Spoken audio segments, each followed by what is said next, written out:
రేణుదేశాయ్ పవన్ కళ్యాణ్తో విడాకులు తీసుకుని పిల్లలు అఖీరా ఆద్యలతో సపరేట్గా ఉంటున్నారు. మధ్యలో ఆమె రెండో పెళ్లని హడావిడి చేసినా అది జరగలేదు. ఇక పవన్ కళ్యాణ్ లైఫ్ లో మూవ్ ఆన్ అయ్యి మరో పెళ్లి చేసుకున్నారు. పవన్ తో విడిపోయిన రేణుదేశాయ్ని పవన్ ఫ్యాన్స్ అప్పుడప్పుడు తగ్గ ఇరిటేట్ చేస్తూ ఉంటారు. అయినప్పటికీ వారందరికీ రేణుదేశాయ్ దిమ్మ తిరిగే కౌంటర్లు ఇస్తూనే ఉంటారు.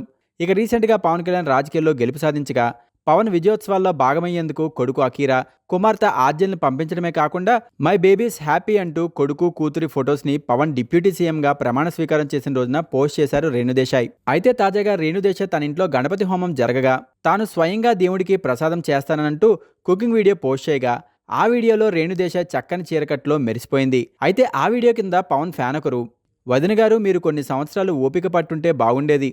ఒక దేవుణ్ణి వివాహం చేసుకుని ఆయన మనసులో ఏముందో తెలుసుకోకుండా వెళ్ళిపోయారు. మీకు ఈరోజు ఆయన విలువ తెలిసింది. ఏదేమైనా విధి ప్రతిదీ డిసైడ్ చేస్తుంది. ఆయన విజయం సాధించిన రోజు పిల్లలు అన్నయ్యతో ఉన్నారు. అది చాలు వదిన, వీఆర్ మిస్సింగ్ యూ వదిన అంటూ కమెంట్ పెట్టాడు. దానికి రేణుదేశాయ్ కాస్త కోపంగానే రిప్లై ఇచ్చింది. మీకు కూడా కొంచెం బుద్ధి జ్ఞానం ఉన్నా ఇలా మాట్లాడరు. నేను కాదు ఆయన్ని వదిలేసింది, ఆయనే నన్ను వదిలేసి ఇంకో పెళ్లి చేసుకున్నారు. దయచేసి ఇలాంటి కమెంట్స్ పెట్టి నన్ను టార్చర్ చేయొద్దు అంటూ రేణుదేశాయ్ అదిరిపోయే రిప్లై ఇచ్చారు.